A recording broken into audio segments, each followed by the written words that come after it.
Hi everyone, मैं हूं आप सबका अपना प्रशांत भैया और लेकर आ गया हूं रैपिड रिवीजन का अगला चैप्टर जो कि है लाइट। ये जो लाइट है ना, ये बहुत बड़ा चैप्टर है। न्यूमेरिकल्स तुमसे सॉल्व हो नहीं पाते, थ्योरी समझ नहीं आती, रे डायग्राम समझ नहीं आते। चलो आज फटाफट से सारी चीजें 15 से 20 मिनट के अंदर रिवाइज कर लेते हैं। बट उससे पहले अगर आपको इस चैप्टर को डिटेल में पढ़ना है, बहुत सारे न्यूमेरिकल प्रैक्टिस करने हैं, तो एक डिटेल वन शॉट वीडियो है, लिंक डिस्क्रिप्शन में दूंगा, फटाफट से उससे पढ़ लेना। बट आज का जो लेक्चर है वो 15 से 20 मिनट का होने वाला है, जिसमें हम रिवीजन कर रहे हैं। तो चलिए स्टार्ट करते हैं। और एक चीज और बता देता हूं, इसके अंदर हम न्यूमेरिकल्स की भी प्रैक्टिस करेंगे कि न्यूमेरिकल्स कैसे हमें सॉल्व करने होते हैं। सारी चीजें रिवीजन के अंदर कवर कर रहा हूं। विदाउट टाइम वेस्टिंग स्टार्ट कर रहे हैं। सबसे पहले लाइट क्या होती है? लाइट की एक प्रॉपर्टी याद रखना कि लाइट हमेशा सीधी चलती है, स्ट्रेट लाइट जाती है। उसके अलावा लाइट की स्पीड क्या होती है? 3 × 10⁸ मीटर पर सेकेंड। अब सुनो, मेन टॉपिक के ऊपर बढ़ते हैं जो कि है रिफ्लेक्शन। भाई रिफ्लेक्शन क्या है? Bouncing back of light. याद रखना रिफ्लेक्शन क्या है? Bouncing back of light from any shiny surface. जब लाइट बाउंस बैक करती है तो वो क्या कहलाता है? रिफ्लेक्शन। अब लॉज ऑफ रिफ्लेक्शन क्या है? तो बेसिकली दो लॉज होते हैं रिफ्लेक्शन के। सबसे पहले incident ray, reflected ray and normal all lie on the same plane. यानी अगर आप इस डायग्राम को ध्यान से देखो तो आप देख सकते हो, ये है इंसिडेंट रे, ये है रिफ्लेक्टेड रे, ये है परपेंडिकुलर जिसको हम बोलते हैं नॉर्मल। ये तो हो गया हमारी पहली स्टेटमेंट कि ये तीनों जो होते हैं एक प्लेन पे लाई करते हैं। अगला लॉ क्या है? सेकंड लॉ ये बोलता है दोस्त कि जो एंगल ऑफ इंसिडेंस दिख रहा है ना, ये जो दिख पा रहा है तुझे यहां से लेकर यहां तक का, ये जो एंगल ऑफ इंसिडेंस है ये एंगल ऑफ रिफ्लेक्शन के बेटा बराबर होगा। ये और ये दोनों क्या होते हैं? बराबर होते हैं। तो यही दो जो लॉ होते हैं वो होते हैं आपके किसके? रिफ्लेक्शन के। अब बढ़ते हैं हम प्लेन मिरर की तरफ। प्लेन मिरर क्या होता है? जब तुम सुबह सुबह स्कूल जा रहे होते हो, अपना चेहरा देख के जाते हो ना कि स्मार्ट लग रहा हूं, नहीं लग रहा, सुंदर लग रही हूं, नहीं लग रही, वही तो वो जो प्लेन मिरर होता है उसकी क्या प्रॉपर्टीज होती हैं? तो प्रॉपर्टी बताने की जरूरत नहीं है, बट आपको खुद ब खुद आती है। जैसे कि पहली प्रॉपर्टी क्या है? Always virtual and erect. यानी इमेज एक तो वर्चुअल है। देखो दो टाइप की इमेज होती है, एक रियल असली इमेज, नकली इमेज को वर्चुअल बोलते हैं। और दो टाइप की इमेजेस भी होती है, इरेक्ट। इरेक्ट यानी सीधी इमेज और इन्वर्टेड यानी उल्टी इमेज। अब तुम सोचो, तुम सुबह जा रहे हो शीशे में देखने, तो कैसा दिखता है? तुम सीधे हो तो इमेज भी तो सीधी दिखती है, यानी इरेक्ट। अगर किसी दिन बेटा आपको इन्वर्टेड दिख जाए तो फिर कुछ दिक्कत वाली बात है। ठीक है, तो ये पहली प्रॉपर्टी है। उसके अलावा अगली प्रॉपर्टी क्या है? Size of the image is equal. जितने आप हो उतने ही मिरर के अंदर दिखोगे, बड़े छोटे तो नहीं हो जाओगे। उसके अलावा क्या है? Image formed is as far behind the mirror as the object in front of it. जितनी दूर तुम मिरर से खड़े होगे उतना ही दूर मिरर तुम्हें डिस्टेंस दिखाएगा। उसके अलावा क्या है? Image is laterally inverted. बहुत इंपॉर्टेंट पॉइंट है, सवाल आता है what is lateral inversion. Lateral inversion क्या होता है? मिरर में जाओ, राइट हैंड अप करो, मिरर में आपका लेफ्ट हैंड अप होगा, ट्राई करके देखना है ना। तो उसी प्रोसेस को हम क्या बोलते हैं? Lateral inversion. आगे बढ़ते हैं। अब हम बढ़ते हैं स्पेरिकल मिरर की तरफ। देखो स्पेरिकल मिरर होती है बेटा दो टाइप की, एक होता है कॉनकेव, एक होता है कॉन्वेक्स। अगर याद नहीं हो पाता तो एक डायग्राम याद रख लेना, एक ट्रिक से याद कर लो। केव कैसी दिखती है? केव ऐसी दिखती है ना, गुफा। तो याद रखना कॉनकेव मिरर हमेशा ऐसा होगा जिसमें रिफ्लेक्टिंग सरफेस ये होगा और पीछे वाला नहीं होगा रिफ्लेक्टिंग सरफेस। और कॉन्वेक्स कैसा होगा? कॉन्वेक्स ऐसा होगा और रिफ्लेक्टिंग सरफेस उसमें ये होगा, ये उसमें रिफ्लेक्टिंग सरफेस होने वाला है। चलिए अब कॉनकेव कॉन्वेक्स के बारे में तो पता चल गया है, कुछ चीजों के बारे में जान लेते हैं कि क्या क्या चीजें होती हैं। सबसे पहली चीज है पोल। पोल क्या होता है? एक डायग्राम को मैं आपको डायग्राम को थोड़ा जूम करता हूं, आपको समझाता हूं। ये कॉनकेव मिरर है, आप देख सकते हो। तो ये जो आप देख पा रहे हो ना यहां पर, ये जो पॉइंट है, ये जो पॉइंट है इसको हम क्या बोलते हैं बेटा? ये होता है हमारा पोल। ठीक है, ये जो लाइन आप देख पा रहे हो इसको बोलते हैं प्रिंसिपल एक्सिस। ठीक है, उसके अलावा क्या होता है? मिरर के पास एक चीज होती है जिसको हम बोलते हैं क्या? Radius, R. यानी ध्यान से समझना, ध्यान से समझना, इधर से लेकर इस पॉइंट तक का डिस्टेंस, इस पॉइंट को हम बेसिकली बोलते हैं सेंटर ऑफ कर्वेचर यानी सी। इस पॉइंट से लेकर का इस पॉइंट का जो डिस्टेंस है उसको हम बोलते हैं रेडियस ऑफ कर्वेचर। और ये जो पॉइंट है इसको हम बोलेंगे क्या? Centre of curvature. ठीक है, अगला पॉइंट समझो। अब यहां से लेकर यहां तक का एक मिड पॉइंट होता है, इन दोनों का एक मिड पॉइंट होता है, बीच वाली चीज होती है जिसको हम बोलते हैं क्या? जिसको हम बोलते हैं फोकस। ठीक है, और पोल से फोकस तक के डिस्टेंस को हम बोलते हैं क्या? Focal length. ये सारी चीज आपको ऑलरेडी पता होंगी। उसके अलावा एक चीज और समझ लो जो कि होती है अपर्चर। अपर्चर बेटा कुछ नहीं होता, ये जो रिफ्लेक्टिंग सरफेस आप देख पा रहे हो ना, यहां से लेकर यहां तक का जो डिस्टेंस है ना, यहां से लेकर यहां तक का जो डिस्टेंस है, ये ओवरऑल डिस्टेंस ही हमारा कहलाता है अपर्चर। ठीक है, नोट्स आपको बेटा डिस्क्रिप्शन में मिल जाएंगे या फिर टेलीग्राम पे मिल जाएंगे। सारी चीजों की आप यहां पे डेफिनेशन भी देख सकते हो कि प्रिंसिपल एक्सिस क्या होता है, सेंटर कर्वेचर क्या होता है, फोकल लेंथ क्या होता है, अपर्चर क्या होता है, सब कुछ लिख दिया है। चलिए यहां तक क्लियर हो गया। अब बहुत इंपॉर्टेंट चीज आ रही है, रे डायग्राम। रे डायग्राम को समझने के लिए आपको रे डायग्राम के 4 रूल्स को याद करना पड़ेगा। रूल्स क्या होते हैं बेटा समझ लेंगे। पहला रूल क्या होता है? पहला रूल ये होता है, अगर कोई भी लाइट रे पैरेलल आई, जैसे कि लाइट रे क्या हुई? पैरेलल आई, जब भी एक लाइट रे पैरेलल आएगी तो हमेशा फोकस से पास करेगी, याद कर लो, ठीक है। लाइट पैरेलल आई हमेशा फोकस से पास करेगी, ठीक है। सेम कॉन्वेक्स के केस में भी सेम ही होगा। जैसे कि देखो लाइट आ तो पैरेलल थी, बट याद रखना concave mirror is converging, convex कैसा है, डाइवर्जिंग। तो ये डाइवर्स तो कर देगा, बट अगर हम पीछे से ट्रैक करेंगे तो कहां पर मिलेगी लाइट रे, फोकस पे मिलेगी। तो ये हमारी पहली प्रॉपर्टी है। अगली प्रॉपर्टी देखो इसकी एकदम अपोजिट। अगली प्रॉपर्टी ये बोलती है अगर लाइट रे फोकस से पास करेगी तो पैरेलल से जाएगी, मतलब उल्टा। देखो अब एक लाइट रे फोकस से पास कर रही है, देख पा रहे हो कहां से निकल रही है बेटा, पैरेलल, पैरेलल जा रही है ना। अगली प्रॉपर्टी की तरफ बढ़ते हैं। अगली प्रॉपर्टी बहुत सिंपल प्रॉपर्टी है, सेंटर ऑफ कर्वेचर। देखो सेंटर कर्वेचर होता है गुंडा, ठीक है। गुंडा बोलता है कि जो भी लाइट रे मुझसे निकलेगी तो वापस भी मेरे से ही निकलना पड़ेगा। तो जो भी लाइट रे सेंटर ऑफ कर्वेचर से जाती है वो वापस भी यहीं से आती है, उसके पास कोई और रास्ता नहीं होता है ना। सिमिलरली कॉन्वेक्स के केस में भी होता है। कॉन्वेक्स में देखो एक लाइट रे जा रही है कहां पर, सेंटर ऑफ कर्वेचर की तरफ, और वापस भी यहां से निकल जा रही है। अब एक लास्ट रूल समझ लेना। लास्ट रूल क्या होता है कि जब भी एक लाइट रे आएगी और पोल पे टकराएगी तो ये जो एंगल बनाएगी ना, ये एंगल क्या होगा, बराबर होगा जिस एंगल से रिफ्लेक्ट होगी, यानी ये एंगल और ये एंगल बराबर होगा, ठीक है। ये प्रॉपर्टीज हैं, 4 रूल्स हैं, इन 4 रूल्स आपको पता होना चाहिए। अब फटाफट से हम आगे बढ़ते हैं और अब हम देखते हैं कॉनकेव और कॉन्वेक्स मिरर के रे डायग्राम्स। बहुत इंपॉर्टेंट है, सवाल आएगा 100%, एक सवाल तुम्हारे पेपर के अंदर दिखने वाला है। अब ये इतने सारे हैं, इनकी ट्रिक क्या है भैया, कोई ट्रिक बता दो, आप तो हमेशा ट्रिक बताते हो। चलो तुम्हारे लिए खतरनाक ट्रिक लेकर आता हूं। देखो इमेजिन करो ये है हमारा क्या, ये मान लेते हैं हमारा कॉनकेव मिरर, ठीक है। अब कॉनकेव मिरर का एक रूल बता रहा हूं। सबसे पहले क्या करो, यहां पर बना दो एफ, यहां पर बना दो क्या, यहां पर बना दो आपका सेंटर ऑफ कर्वेचर, ठीक है। अब क्या करो, पॉइंटर्स बनाना स्टार्ट करो। यहां पर बनाओ 1, यहां पर बनाओ 2, यहां पर बनाओ 3, अब इन दोनों के बीच में बनाओ 4, इस पे बनाओ 5 और इस पे बनाओ आगे 6, ठीक है, ठीक है। अब यही पॉइंटर्स उल्टे बनाओ, यहां पर बनाओ 1, इन दोनों के बीच में बनाओ 2, इस पे बनाओ 3, इधर बनाओ 4, पीछे बनाओ 5, और जो छठा होगा वो कहीं, मतलब वो आप इस तरफ बनाओ, 6 होगा ये। अब भैया ये सब क्या बनवाया है, ये ट्रिक टू रिमेंबर है। ये ऐसी ट्रिक है जो कि किसी ने यूट्यूब पे नहीं बताई। देखना ट्रिक क्या है, जब भी आपका ऑब्जेक्ट फर्स्ट पोजीशन पे होगा, यानी फर्स्ट पोजीशन यानी बहुत दूर, यानी इनफाइनाइट, जब भी वो इनफाइनाइट पे होगा तो इमेज कहां बनेगी, नीचे से फर्स्ट पोजीशन पे, यानी ये कहां पर है, फोकस पे। तो याद रखना जब भी इनफाइनाइट से लाइट आएगी तो फोकस पे बनेगी, ठीक है। अब सेकंड पोजीशन देखो, जब भी आपका ऑब्जेक्ट सेंटर ऑफ कर्वेचर के पीछे होगा, यानी पॉइंट नंबर 2 पे होगा, तो इमेज कहां बनेगी, इमेज बनेगी देखो यहां पर, इस जगह पर, यानी इमेज बनेगी सी एंड एफ के बीच में।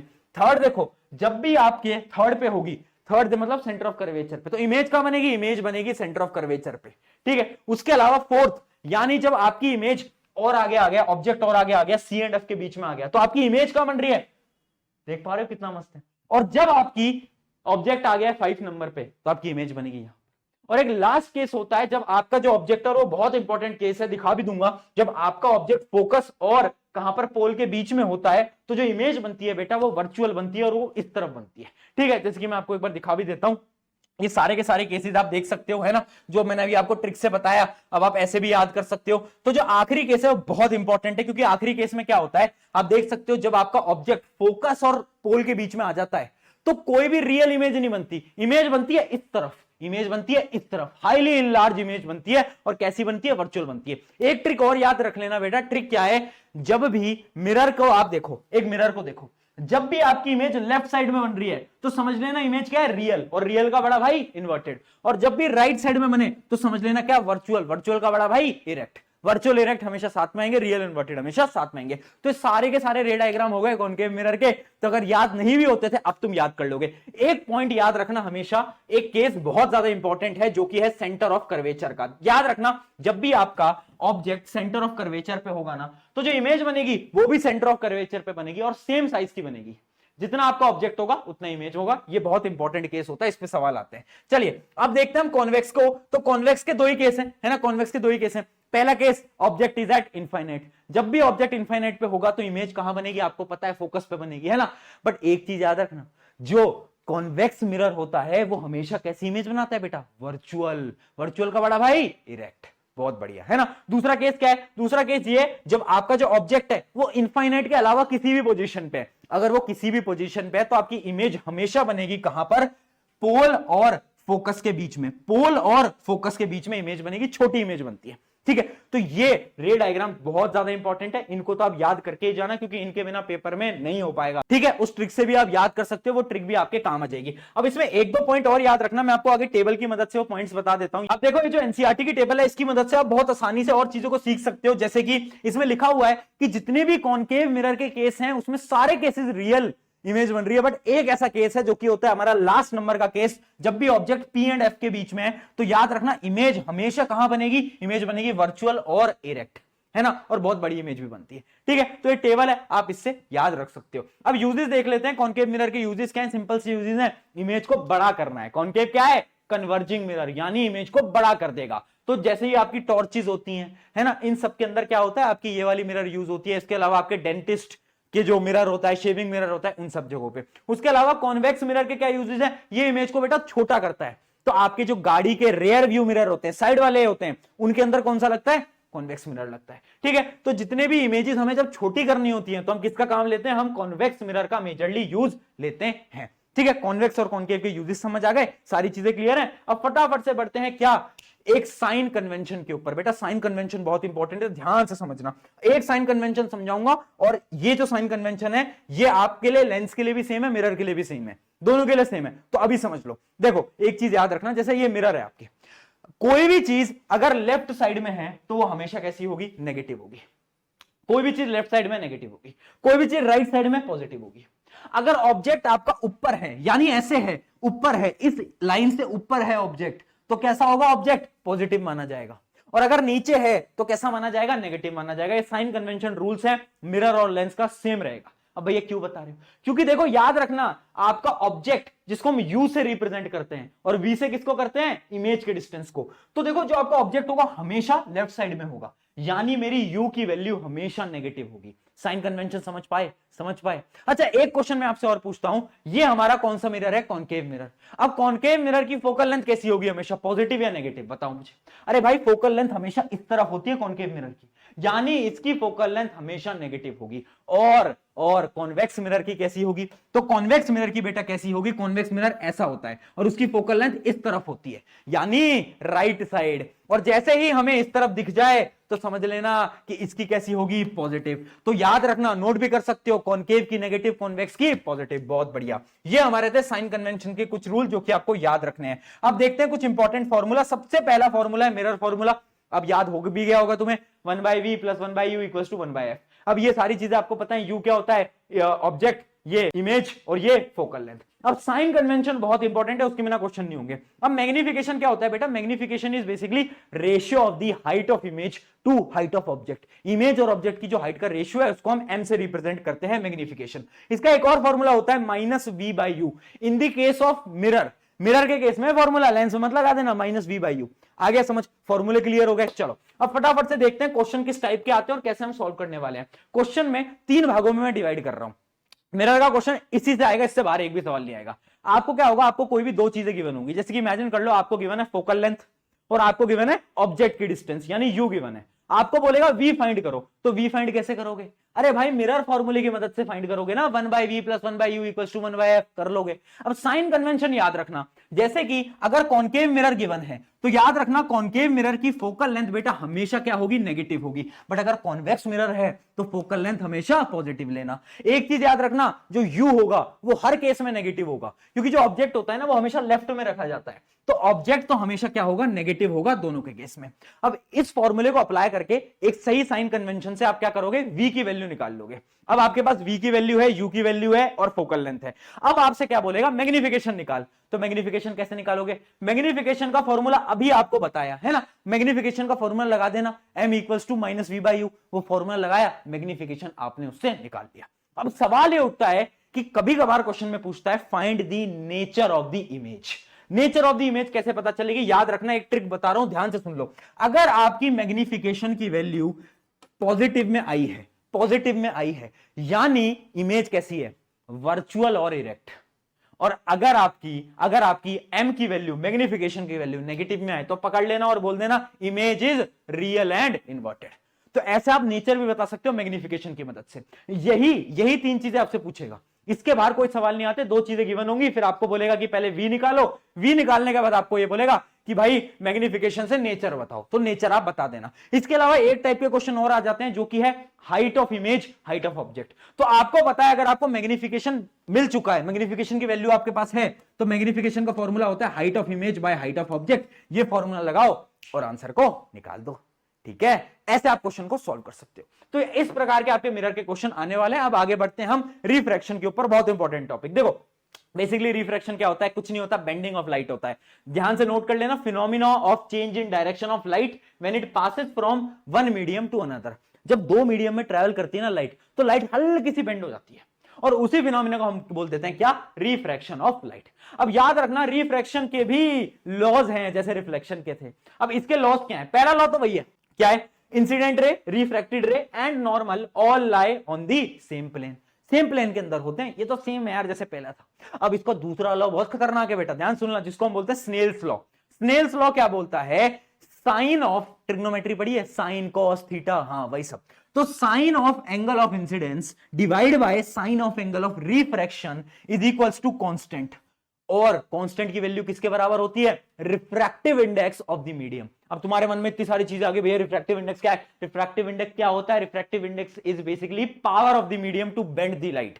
जैसे कि मेरी कितनी ताकत है ना, तुम मुझसे पंजा लड़ाओगे तो शायद मैं तुम्हें हरा दूं, शायद मैं तुम्हें ना हरा पाऊं, वो मेरी पावर है। उसी प्रकार से मीडियम की कितनी पावर है लाइट को बेंड करने की, उसको हम क्या बोलते हैं, हम बोलते हैं उसका रिफ्रैक्टिव इंडेक्स।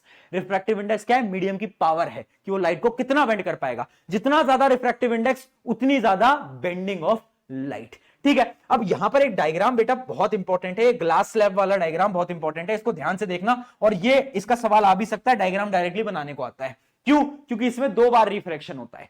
पहले लाइट आई, ठीक है, अब लाइट बेंड होगी। अब एक चीज और याद रखना, ये है एयर और ये है ग्लास, तो रेयरर मीडियम कौन सा, रेयरर मीडियम है एयर, ग्लास क्या है, डेंसर मीडियम। जब भी रेयरर से डेंसर में लाइट मूव करती है तो टुवर्ड्स दी नॉर्मल मूव करती है। एक ट्रिक भी बता देता हूं, आर डी शर्मा, ऐसे याद कर लो, आर डी शर्मा को नॉर्मल पसंद है, आर डी शर्मा को नॉर्मल पसंद है, तो नॉर्मल की तरफ मुड़ जाएगी। बट जब लाइट आगे गई और लाइट जब बाहर निकल रही है, तो अब ये डेंसर है, ये रेयरर है।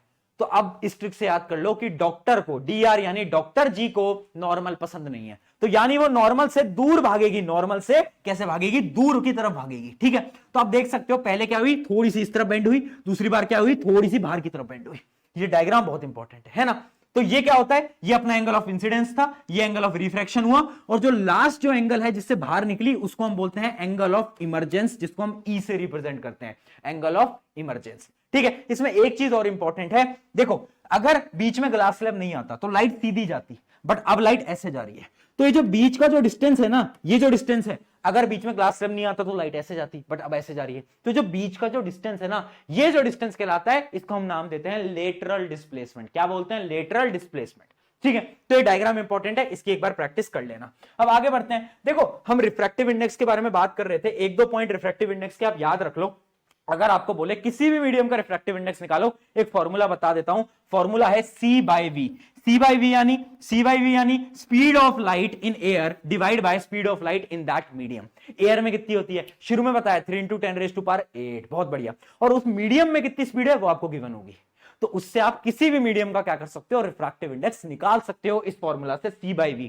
एक चीज और याद रखना, देखो refractive index is inversely proportional to speed of light, यानी जिस मीडियम का जितना ज्यादा रिफ्रैक्टिव इंडेक्स होगा उसमें स्पीड ऑफ लाइट उतनी धीरे धीरे आएगी, है ना। जितना ज्यादा रिफ्रैक्टिव इंडेक्स, लाइट की स्पीड उतनी कम होगी, बस इतना याद कर लो, ठीक है। चलिए बेटा आगे बढ़ते हैं। अब बात करते हैं लेंसेज की। देखो जैसे मिरर था वैसे ही लेंस है ना। लेंसेज दो प्रकार के होते हैं, वही कॉन्वेक्स और कॉनकेव, बट यहां पर थोड़ा सा उल्टा है। वहां पर कॉनकेव क्या होता था, कन्वर्जिंग, यहां पर कॉन्वेक्स होता है कन्वर्जिंग, और कॉनकेव होता है डाइवर्जिंग। ये बात याद रखना है, दोनों डायग्राम भी आपने देखे ही होंगे अभी तक, है ना। रिवीजन करने आए तो पता ही होगा, ठीक है। ये क्या है, कॉन्वेक्स, और ये क्या है, कॉनकेव। अब यहां पर आप एक चीज याद रखना, यहां पर होते हैं बेटा क्या, दो फोकस होते हैं यहां पर। वहां पर क्या हो रहा था, मिरर में एक ही फोकस था, यहां पर दो फोकस होते हैं। जैसे कि ये F1 है और इस तरफ क्या है, इस तरफ है F2, यानी लेफ्ट साइड में F1 होता है और ये होता है F2। जैसे वहां पर सेंटर ऑफ कर्वेचर था ना बेटा, उसी प्रकार से यहां पर क्या होता है, यहां पर होता है 2F1 और 2F2।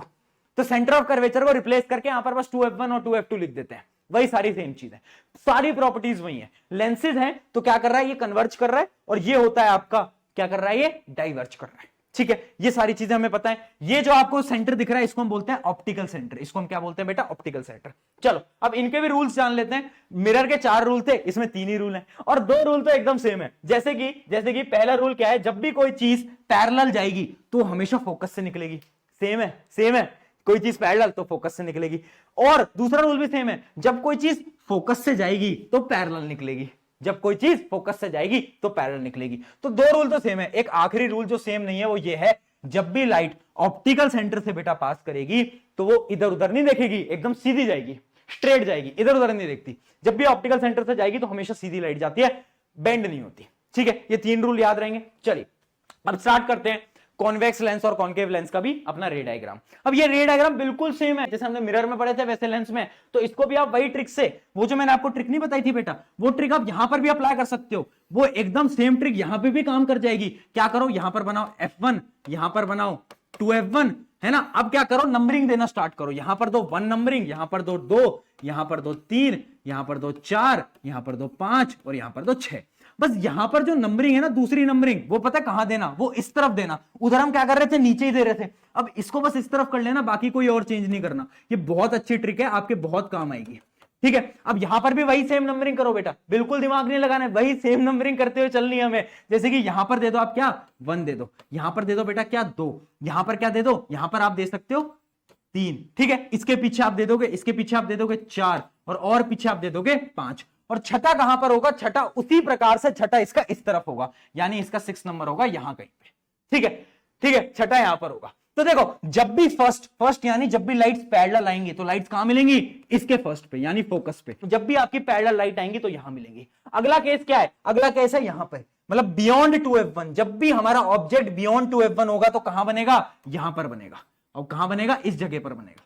ठीक है, उसके अलावा जब भी हमारा ऑब्जेक्ट 2F1 पे होगा यानी 3rd नंबर पे होगा तो हमारी इमेज कहां बनेगी, 2F1 पे बनेगी। ठीक है, सेम चल रहा है बेटा, ट्रिक है, कितनी अच्छी ट्रिक है। चौथे नंबर का क्या है, जब भी इन दोनों के बीच में होगा तो कहां पर बनेगा, बियॉन्ड बनेगा, पीछे बनेगा। और जब भी फोकस पे होगा तो कहां बनेगा, बहुत पीछे बनेगा, है ना, 5th नंबर पे बनेगा, है ना। और लास्ट केस क्या होता है इसका, वही जिसमें कि हमारी इमेज कैसी बनती है, वर्चुअल बन रही होती है।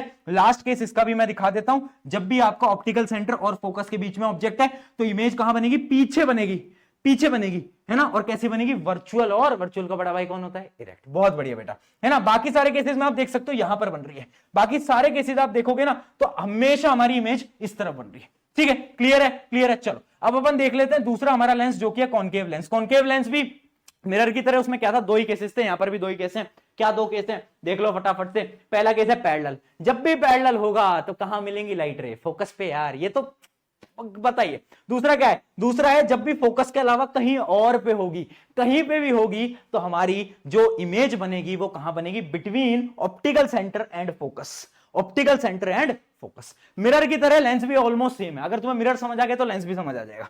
आगे बढ़ते हैं। अब यहां पर सारी चीजें मैंने लिख रखी हैं इन शॉर्ट, एनसीईआरटी की, लाइन टू लाइन, कि कौन से में रियल, इन्वर्टेड, वर्चुअल, किस में लार्ज बन रही है, किस में छोटी बन रही है, एक बार आप रीड कर सकते हो। ठीक है, कॉन्वेक्स लेंस और कॉन्केव लेंस के यूजेस क्या हैं, तो देखो कॉन्केव लेंस है कन्वर्जिंग लेंस, वो जो मैग्नीफाइंग आपके ग्लास होते हैं ना उसमें कौन सा लेंस लगता है, कॉन्वेक्स लेंस। जबकि ये जो कॉन्केव होता है ना, ये पता कहां लगता है, टेलीस्कोप। जब आपको दूर का देखना है तो कौन सा लगाओगे, कॉन्केव लेंस, जैसे कि टेलीस्कोप। बहुत बढ़िया, आगे बढ़ते हैं। अब देखते हैं फॉर्मूला। जैसे आपका मिरर फॉर्मूला था वैसे एक होता है लेंस फॉर्मूला, कुछ डिफरेंस नहीं, एक माइनस लग जाता है। फॉर्मूला आपको पता है, 1/v minus 1/u equals to 1/f। Sign convention बेटा सेम है, जो मिरर का था वही लेंस का सेम रहेगा। ठीक है, ये हो गया। उसके अलावा मैग्निफिकेशन के फॉर्मूले में बस एक माइनस हट गया, उधर माइनस v/u होता था, यहां पर v/u हो गया डायरेक्टली। ठीक है, तो ये सारी चीजें आपको समझ आ गई होगी। अब एक इसका न्यूमेरिकल देखते हैं, उसके बाद पावर समझेंगे, पावर क्या होता है। अब इसमें टाइप ऑफ न्यूमेरिकल क्या आते हैं, इसमें भी सेम आएंगे। आपको 2 चीजें गिवन होंगी, मान लो आपको फोकल लेंथ गिवन है और आपको क्या गिवन होगा, आपको गिवन होगा u की वैल्यू। तो u की वैल्यू तो हमेशा नेगेटिव होगी, ये बात तो आपको पता है, चाहे मिरर हो चाहे लेंस हो। अब आप खुद बताओ मुझे, कॉन्वेक्स लेंस ऐसा होता है, इसका फोकल लेंथ पॉजिटिव होगा या नेगेटिव होगा, बताओ। इसकी फोकल लेंथ बेटा इस तरफ होती है, यानी साइन कन्वेंशन के अकॉर्डिंग इसका फोकल लेंथ पॉजिटिव होगा। यानी याद रखना, कॉन्वेक्स लेंस का फोकल लेंथ हमेशा पॉजिटिव होता है, जबकि कॉन्केव की क्या होती है, नेगेटिव होती है। क्योंकि कॉन्केव कैसा होता है, कॉन्केव की बेटा इस तरफ होगी, कॉन्केव इस प्रकार से होता है, तो इसकी फोकल लेंथ हमेशा इस डायरेक्शन में होती है, इस डायरेक्शन।